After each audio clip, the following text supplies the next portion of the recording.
My name is Abigail, and I'm 32 sitting on my porch in a quiet Ohio town, staring at my late husband Caleb's garage. It's been 6 months since his heart attack took him from me, and I'm lost in grief bills piling up. That garage he never let me inside, always saying it was his space. Now I need to sell it to move on, but my stomach twists. What was he hiding? His sister, Sheila, warned me not to dig. Tomorrow, the realtor comes. Have you ever faced a choice that scared you? Like if you've been there, subscribe to hear what I found. The morning sun barely warmed the chill in the air as I stood outside Caleb's garage, clutching his old keychain so tightly the tiny wrench bit into my palm. I'm Abigail, 32, and today was supposed to be the day I started letting go. The realtor Audrey pulled up in a shiny sedan, her smile bright as she hopped out with a clipboard. She was in her 50s, all business in a navy blazer, but her eyes softened when she saw me. "You okay, hon?" she asked, and I nodded though my heart was racing. I didn't know if I was ready to open that door. Audrey glanced at the garage, a squat weathered building with peeling paint and a rusty padlock. "So this is the place," she said, scribbling notes. "Should fetch a decent price even as a fixer-upper. Any special features inside?" I froze. "I don't know," I admitted. Caleb never let me in. Her eyebrows shot up, but she didn't push, just jotted something down. I felt a pang of embarrassment, like I'd failed some unspoken test as a wife. I fumbled with the key, my fingers clumsy. Memories of Caleb flooded back, not the ones from our last years, but earlier when we were young and broke laughing in his old pickup as he tinkered with its engine in our driveway. He'd wipe grease on his jeans, grinning, and say, "This is my therapy, Abby." But the garage, that was off limits, always locked his one rule I never questioned. I trusted him. Maybe I shouldn't have. A car door slammed, snapping me out of it. Sheila, Caleb's sister, marched across the lawn, her face tight with something I couldn't read. "Abigail, we need to talk," she said, her voice low, almost a growl. Audrey stepped back, sensing the tension. Sheila's dark hair was pulled into a messy bun and her eyes darted to the garage like it was a bomb about to go off. "You can't sell this place," she said. "Not yet." I bristled. "Why not?" I asked, my voice sharper than I meant. Sheila crossed her arms, glancing at Audrey, who was pretending to check her phone. "It's Caleb's," she said. Like that explained everything. "He had projects in there, private ones. You don't know what you're messing with." Her words hung heavy and I felt a twist of unease. "Projects? What kind?" I pressed. But she shook her head, lips tight. "Just don't, Abigail. You'll regret it." Audrey cleared her throat. "Maybe I should come back later," she offered, but I waved her off. "No, let's do this," I said, more to Sheila than her. I was tired of secrets, tired of feeling like an outsider in my own life. Sheila's warning only made me more determined. If Caleb hid something I needed to know, I deserved that much. As Audrey and I walked toward the garage, I noticed my neighbor Marcus watching from his porch across the street. He was in his 60s, a retired mechanic with a gray beard and a habit of minding everyone's business. He waved, but his expression was odd, like he knew something I didn't. I ignored him, focusing on the key in my hand. The lock was stiff, rusted from years of neglect. Audrey offered to help, but I shook my head. This was mine to do. The key finally turned, and the padlock clicked open. My heart pounded as I gripped the handle. But before I could pull, Sheila's voice cut through. "Abigail, stop!" she shouted, striding toward us. I turned, ready to snap, but her eyes weren't angry anymore. They were scared. "You don't understand what's in there," she whispered close enough. I could smell her coffee breath. I stared at her, my resolve wavering. What was she hiding, and why did it feel like everyone knew more about my husband than I did? I stood frozen, Sheila's whispered warning ringing in my ears. Her fear so raw, it made my skin prickle. Abigail, 32, and I was done being kept in the dark. I yanked the garage door open, the hinges screeching like a warning.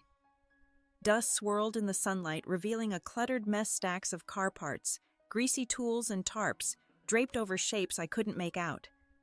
It looked like any mechanic's workshop, nothing sinister, and for a moment I felt foolish.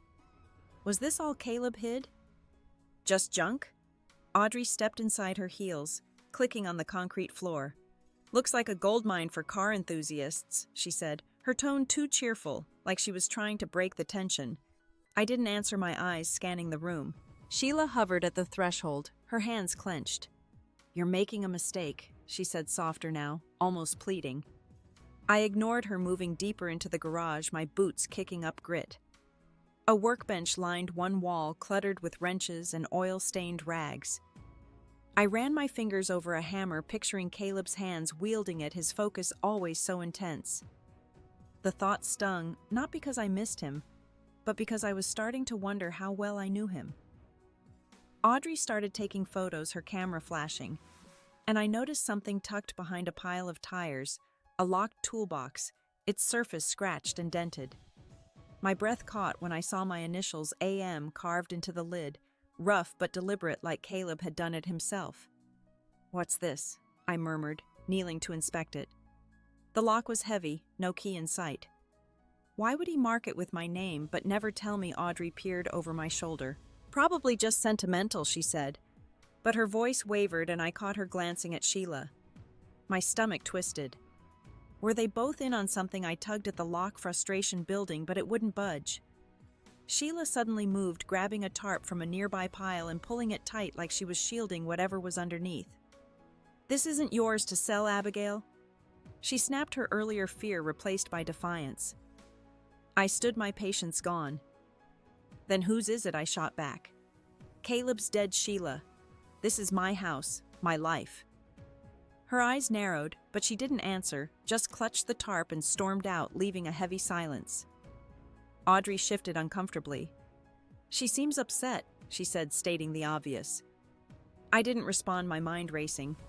Sheila's protectiveness, Marcus's watchful stare, now this toolbox with my initials, it all felt like pieces of a puzzle I wasn't meant to solve. I turned to Audrey, trying to keep my voice steady.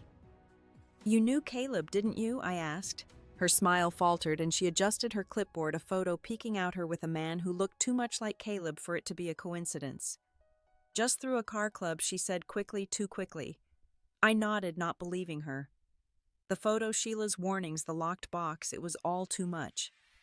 I felt like I was standing on the edge of something I couldn't see, something that could break me. As Audrey kept snapping pictures, I knelt by the toolbox again, my fingers tracing my initials. Whatever Caleb hid, it was here, and I wasn't sure I was ready to find it.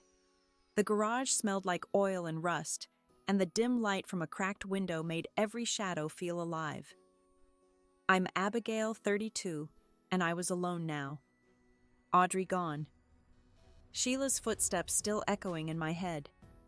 The toolbox with my initials sat heavy in front of me, its lock mocking my ignorance. I grabbed a crowbar from the workbench, my hands shaking not from effort, but from the gnawing doubt eating at me. What else didn't I know about Caleb? I wedged the crowbar under the lid, prying until the metal groaned, but it held tight. My arms burned and I let out a frustrated grunt, tossing the tool aside. I sank onto a stool, my eyes roaming the cluttered shelves. A stack of car magazines caught my attention, their covers faded, pages curling. I flipped through one, hoping for a clue, and found a notebook tucked inside its leather cover, worn soft. My heart raced as I opened it.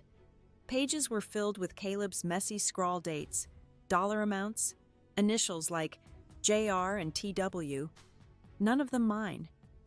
A receipt slipped out, dated 3 years ago, for a car part I'd never seen in our driveway. My stomach churned. Was this his life? Numbers and strangers I was never part of?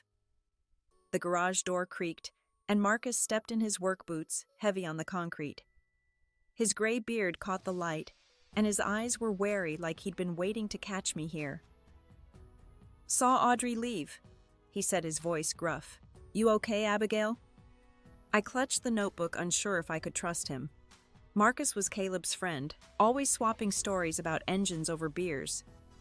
But now his presence felt like another wall between me and the truth.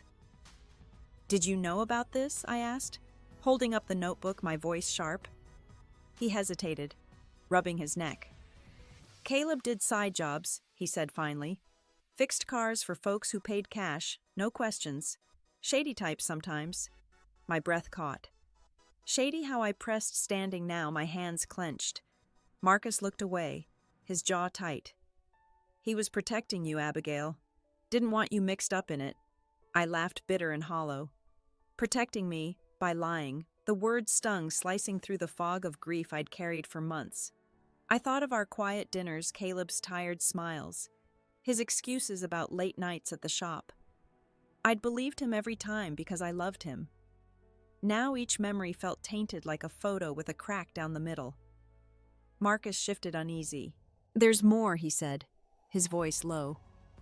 "I found something once under his workbench. A kid's drawing signed Ellie. You know her?" My knees buckled and I gripped the workbench to steady myself. Ellie. A name I didn't know tied to a drawing of a man who looked like Caleb. I saw it in my mind tucked under a pile of bolts, a crayon sketch of a girl and a man at a park. "Who is she?" I asked, my voice barely a whisper. Marcus shook his head. "Never asked. Caleb got mad when I brought it up. Said it was personal. Personal." The word hit like a slap. Our marriage was supposed to be personal, our life together, our promises. I turned away, my eyes burning, and spotted my phone on the bench. Sheila's number stared back at me from a missed call. She'd texted earlier apologizing for her outburst, but her words from before lunch haunted me. Some truths hurt more than they help. I dialed her, my fingers trembling. Whatever she knew about Ellie, about Caleb, I wasn't waiting anymore. She picked up on the second ring, her voice tense. "Abigail, what's wrong?" I didn't answer, just said, "Tell me about Ellie. Now." Sheila's silence on the phone was deafening, a void that swallowed my demand about Ellie. "I'm Abigail, 32, standing in Caleb's garage, my heart hammering against my ribs." "Tell me, Sheila," I said again, my voice cracking, the notebook still clutched in my hand. She sighed, heavy and reluctant. "Not over the phone," she said.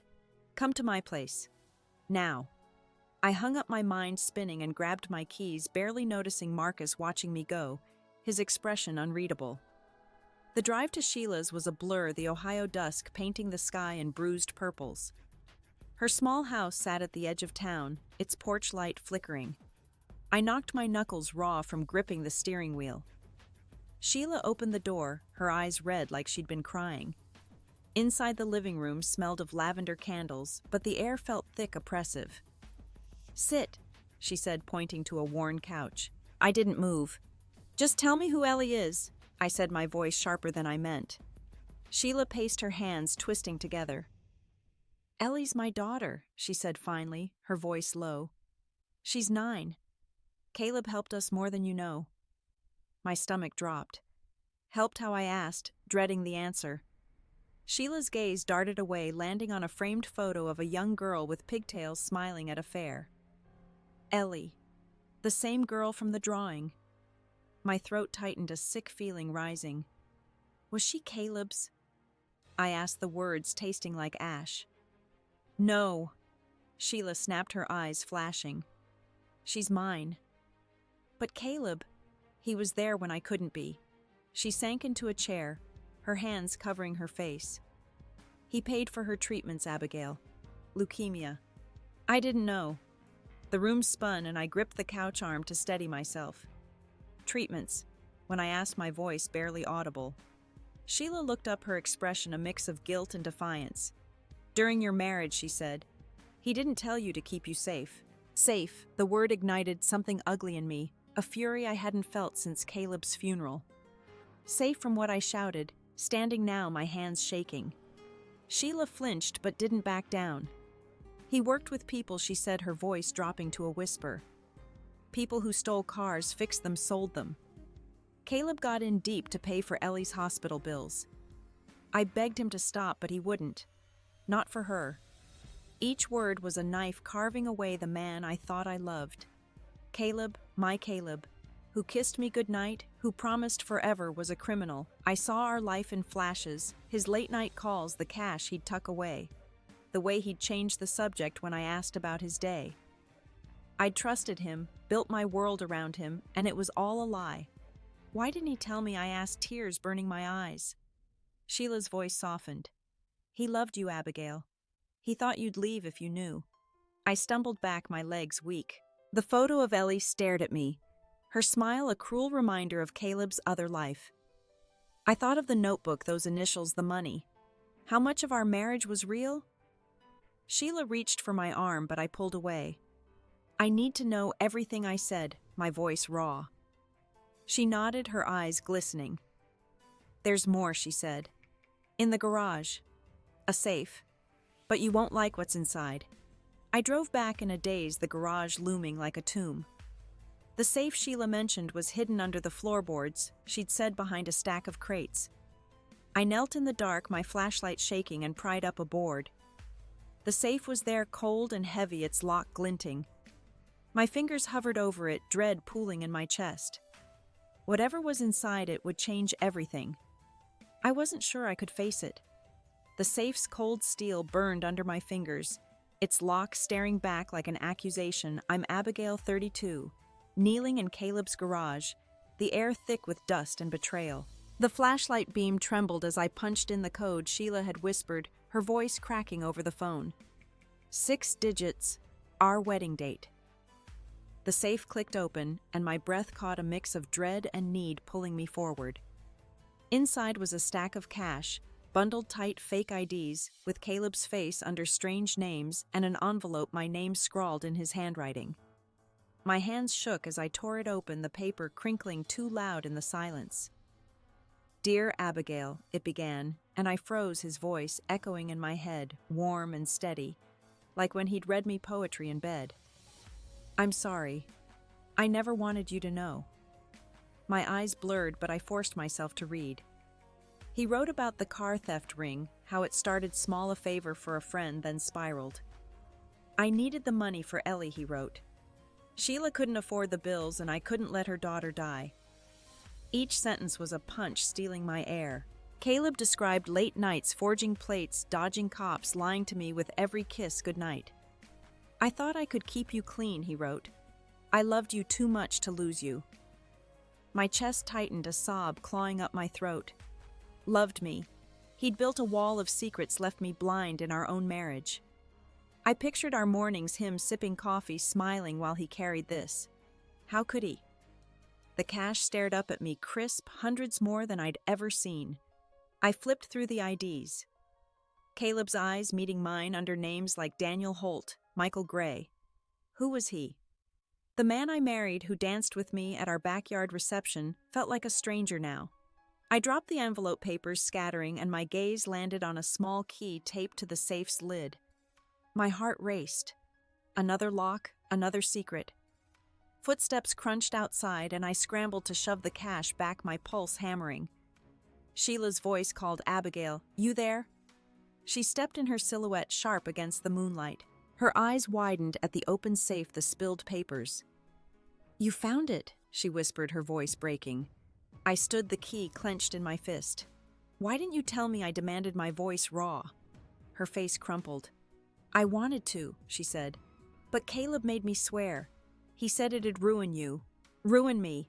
I laughed, sharp and bitter, the sound echoing off the walls. I'm already ruined, Sheila. My husband was a criminal, and I was too stupid to see it. She reached for me, but I backed away, the key digging into my palm. What's this open? I asked, holding it up. Her lips parted, but no words came. Tell me, I shouted, my voice shaking the stillness. She looked away, tears glinting. It's in the back, she said finally. A lockbox. But Abigail, you don't want to know. I pushed past her, my flashlight sweeping the garage's far corner. Behind a stack of old rims, I found a small metal box, its lock glinting. My hands trembled as I fit the key in my mind, screaming to stop, but I couldn't. The truth was a tide pulling me under, and I was drowning in it. The lock clicked, and I lifted the lid, my heart stopping at what lay inside. Inside the lockbox was a locket, its silver surface tarnished but heavy with meaning. I'm Abigail, 32, and my fingers trembled as I opened it, revealing a tiny photo of Caleb and me on our wedding day, my smile wide, his eyes soft. Tucked behind it was another picture, one I'd never seen, Caleb holding a toddler, her pigtails tied with pink ribbons, her grin mirroring his. My heart stopped. The back read, Ellie, age 3, in Caleb's handwriting.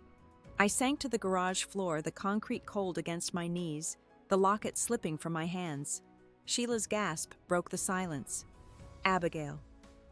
I'm so sorry, she whispered, kneeling beside me, but her voice felt distant, like I was underwater. I stared at the photo, the date stamped 5 years ago when Caleb and I were engaged. He'd been at that fair with Ellie while I planned our future, oblivious. The betrayal cut deeper than the cash, the IDs, the lies about the car ring. This was personal, a piece of his heart I never touched. I looked up at Sheila, my voice barely a rasp. He knew her this well, I asked, holding up the locket. She nodded, tears streaming down her face. He was her godfather, she said. He loved her like his own. When she got sick, he broke every rule to save her. I wanted to scream, to shatter the locket against the wall.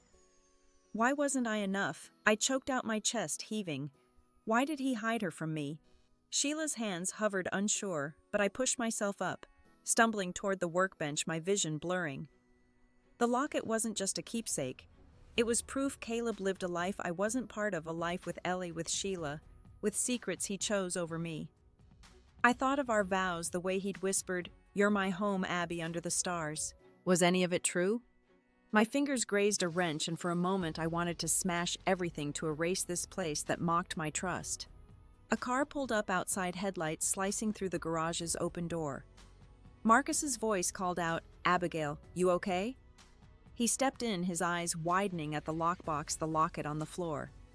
He glanced at Sheila, then me, his silence louder than words. "You knew, didn't you?" I said, my voice shaking with rage.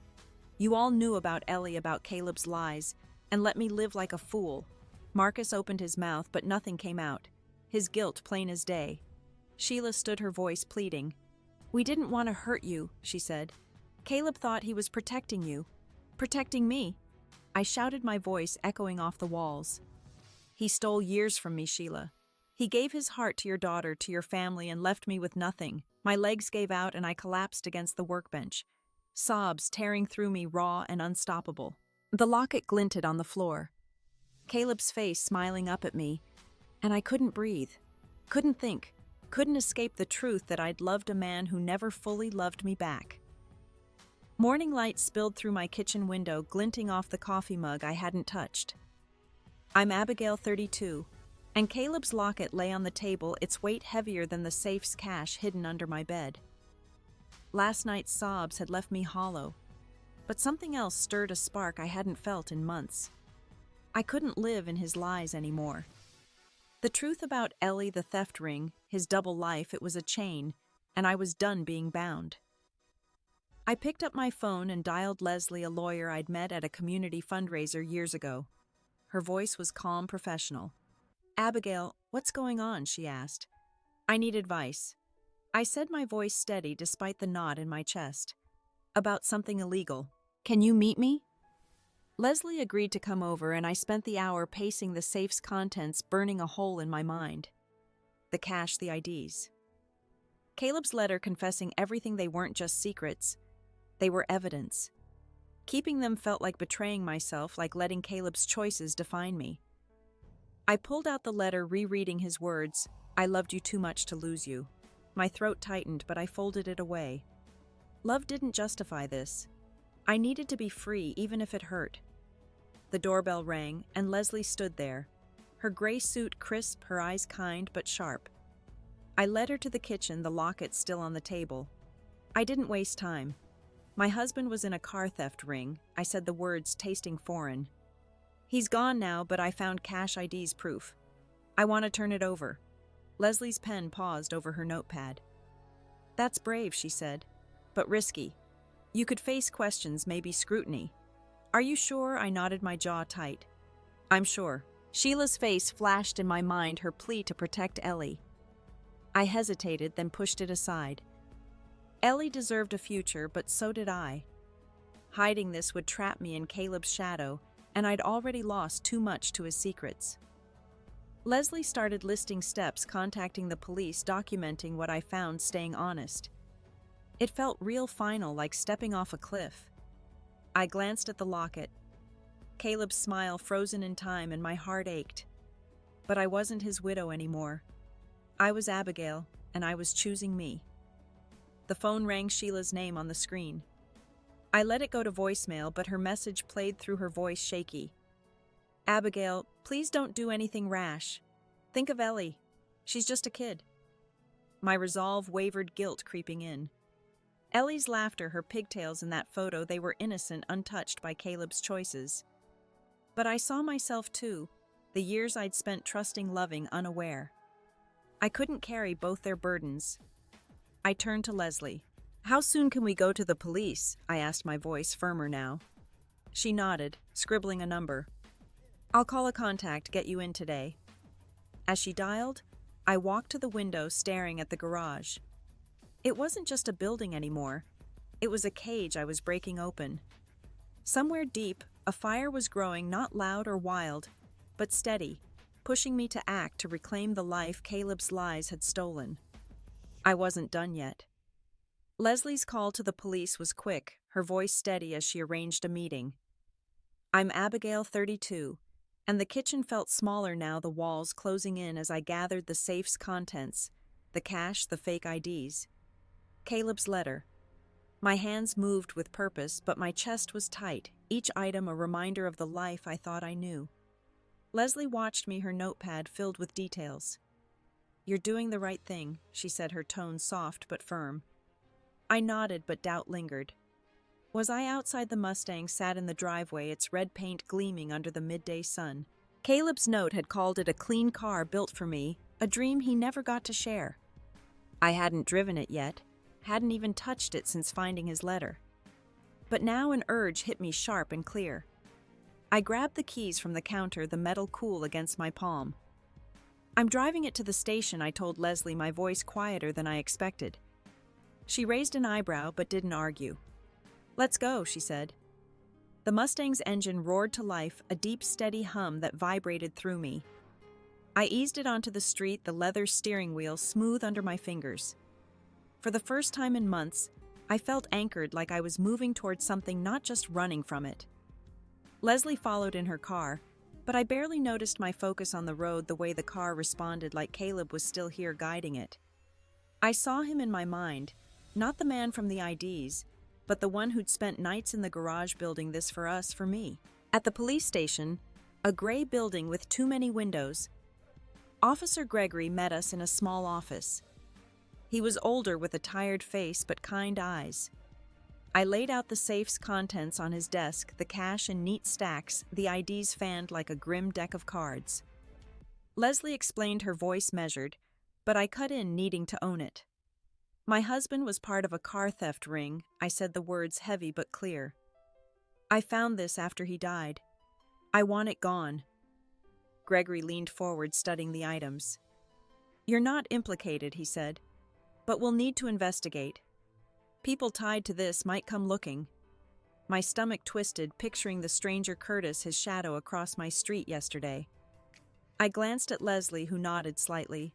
I can handle it, I said, surprising myself. The fear was there, but so was something else, a resolve I hadn't known I had. Audrey's car pulled into the lot as we stepped outside, her face pale as she approached. Abigail, I need to talk, she said, her voice shaky. I braced myself, expecting excuses, but she surprised me. I helped Caleb store parts, she said, her eyes down. I didn't know how deep it went, but I'm sorry. I should have told you. Her confession hit hard, another crack in the life I'd trusted. But instead of anger, I felt a strange calm. Thank you, I said, meaning it. She blinked, startled, and I turned away, the Mustang waiting. I slid into the driver's seat, the engine's rumble a quiet comfort. Leslie was talking to Gregory, but I didn't listen, my eyes on the road ahead. The station's lot was busy, officers, moving cars passing, but for a moment it was just me and the Mustang, Caleb's last gift. I gripped the wheel, my knuckles white, and let out a slow breath.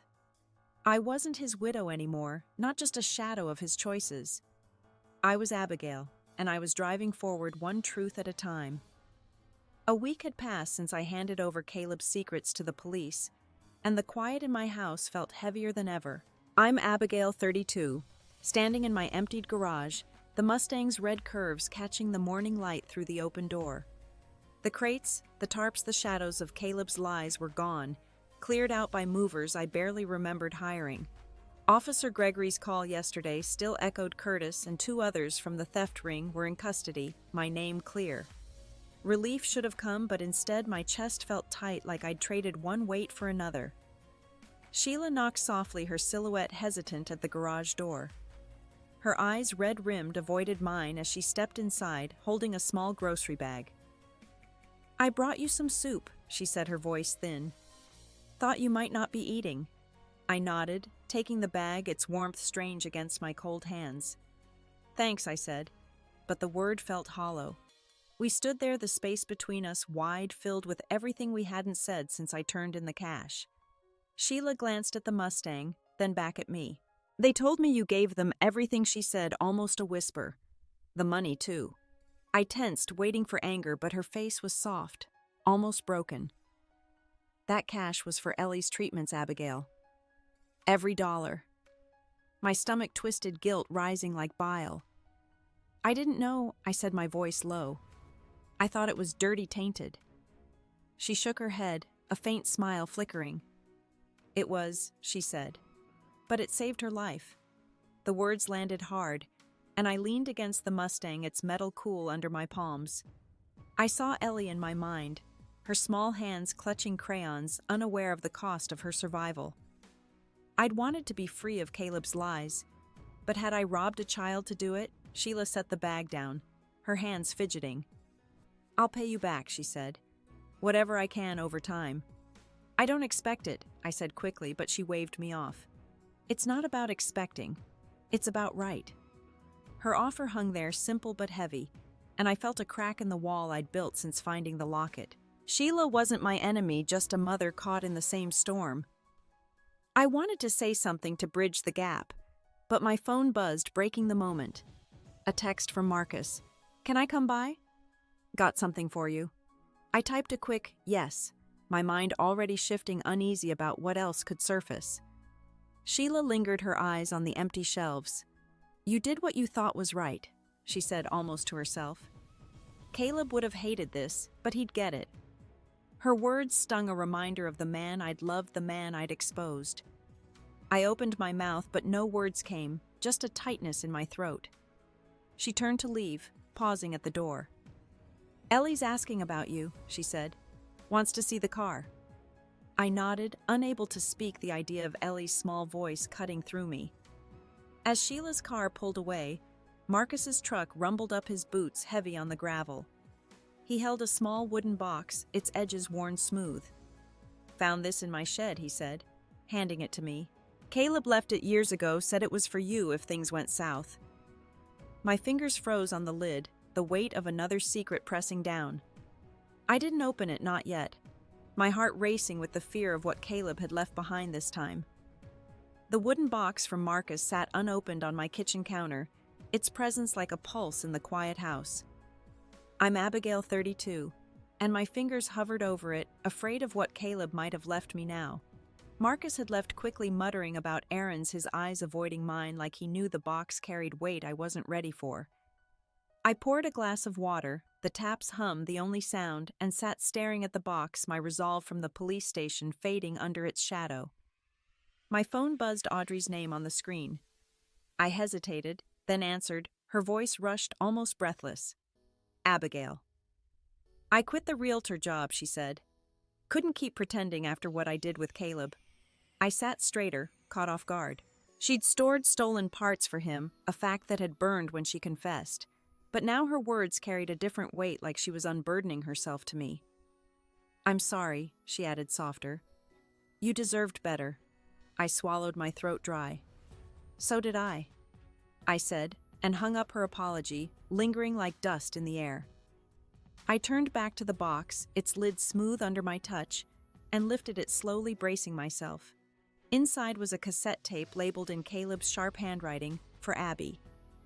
My breath caught a memory flickering of him tinkering with an old radio in our first apartment, humming along to scratchy tapes. I dug out my ancient boombox from the closet, its buttons stiff with disuse, and slid the tape in. Static crackled. Then Caleb's voice filled the room low and warm, singing our wedding song, the one he'd hummed while we swayed under fairy lights.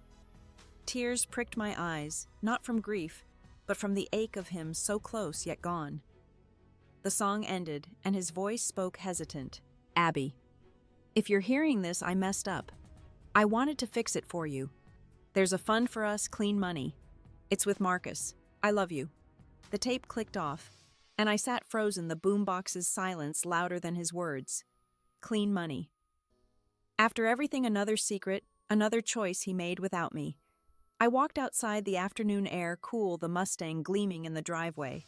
I needed to see Ellie to know she was real, not just a ghost in Caleb's lies. Sheila's house was a short drive, and when I pulled up, Ellie was in the yard kicking a soccer ball, her laughter bright. She waved, running over, her eyes wide at the Mustang. "Is this the car Uncle Caleb built?" she asked, her voice full of wonder. I nodded, my throat tight, unable to speak.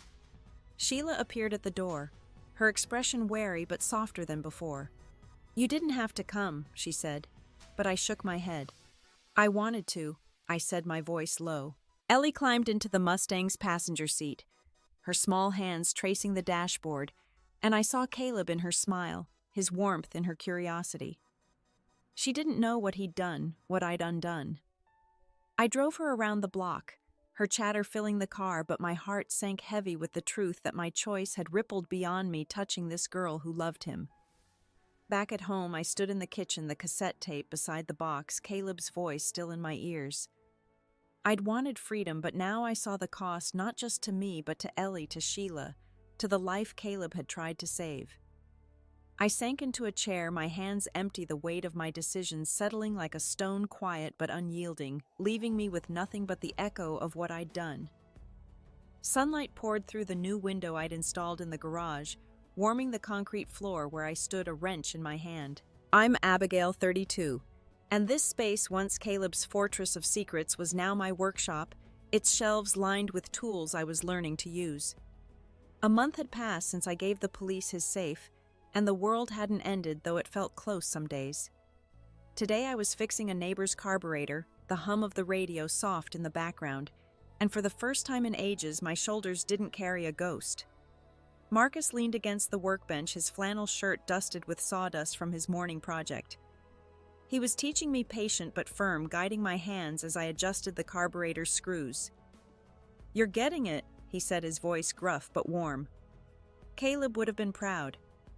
I smiled, small but real, the mention of Caleb no longer a knife. The Mustang sat in the corner, polished, a quiet reminder of what I'd kept, what I'd let go. The garage door creaked and Sheila stepped in, her purse slung over her shoulder, Ellie trailing behind with a shy grin. They'd started visiting more, no longer strangers bound by secrets. Sheila's eyes swept the room, noting the clean benches, the organized tools. "It's different," she said, her tone soft, almost reverent. I nodded, wiping my hands on a rag.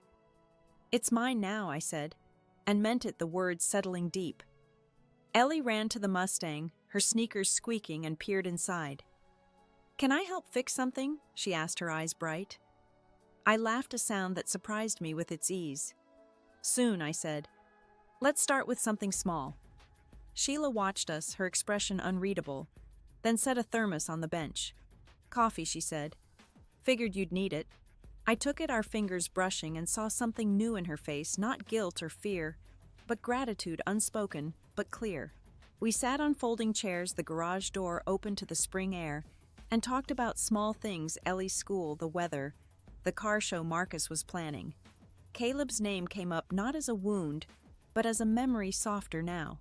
"He loved this place," Sheila said, her voice steady. "Used to say it was where he could think."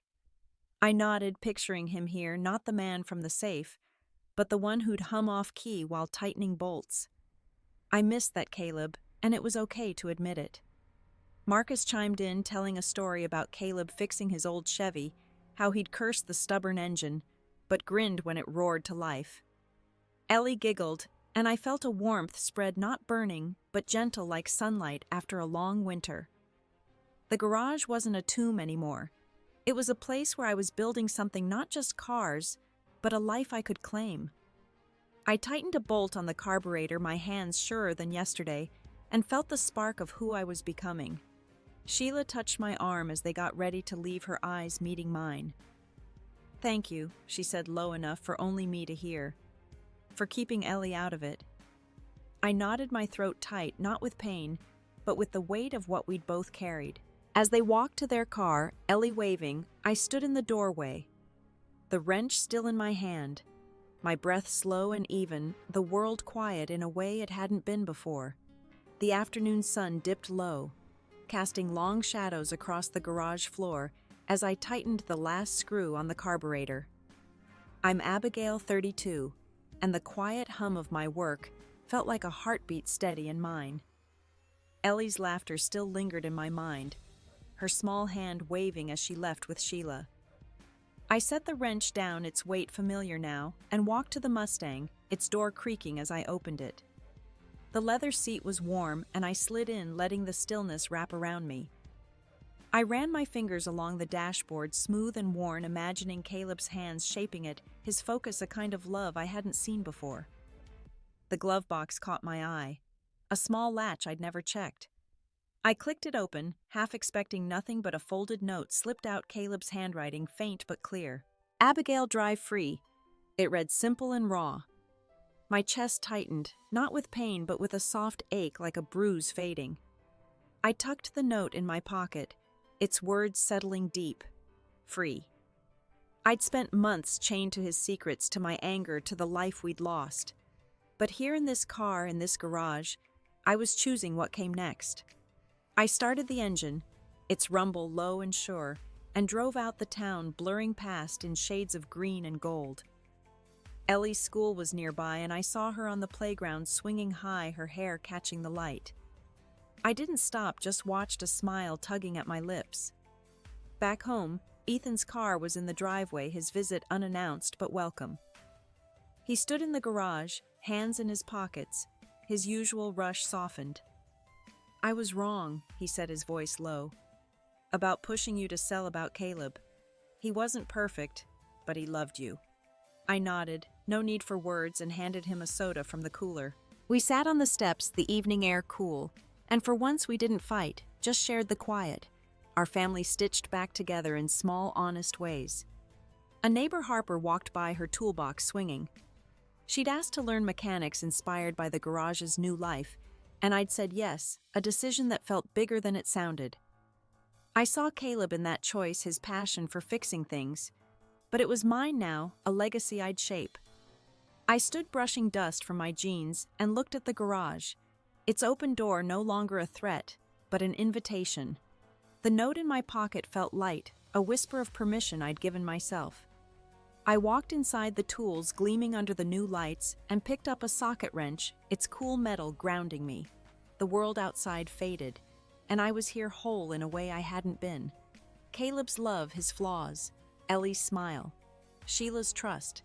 They were part of me, but not all of me. I set the wrench down, my breath slow, the quiet holding me like a promise, ready for whatever came next. 6 months later.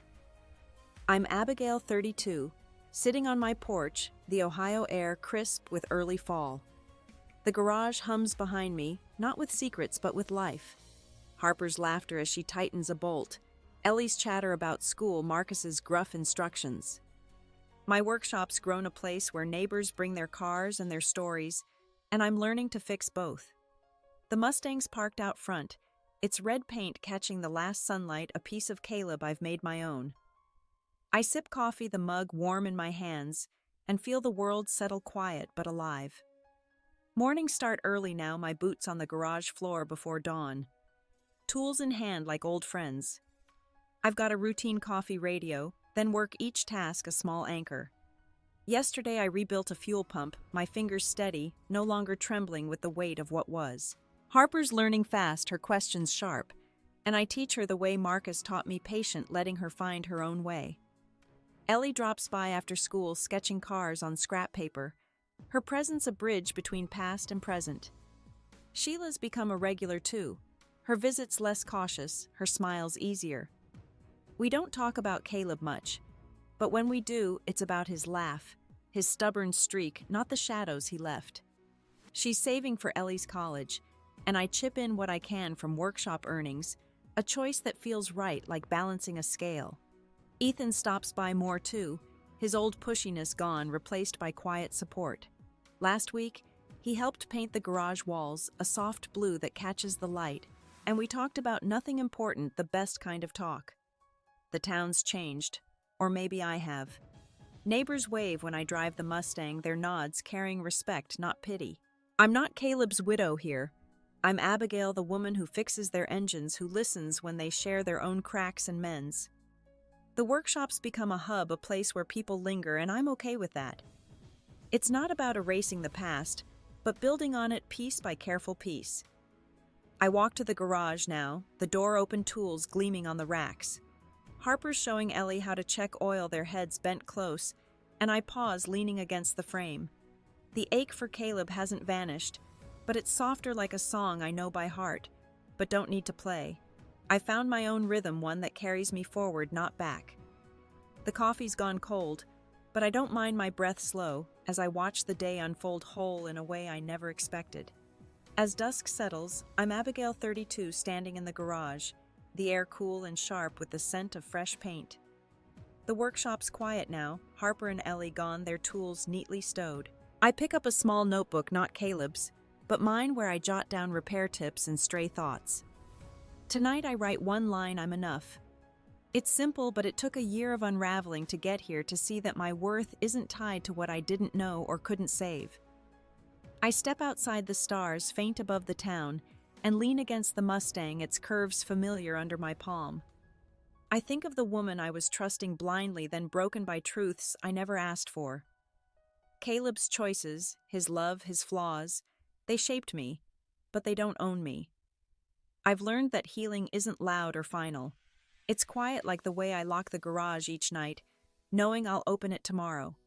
It's choosing to teach Harper to laugh with Ellie, to let Ethan in, not because I have to, but because I can. The deepest truth I've found is this: pain doesn't end you unless you let it. It's a door, not a wall. Walking through means facing what hurts, secrets, shame the people you loved who failed you, and still choosing to stand. I forgive Caleb not because he deserves it, but because I deserve peace. I carry his good parts, the way he saw beauty in broken engines, and I let the rest go like dust swept from the floor.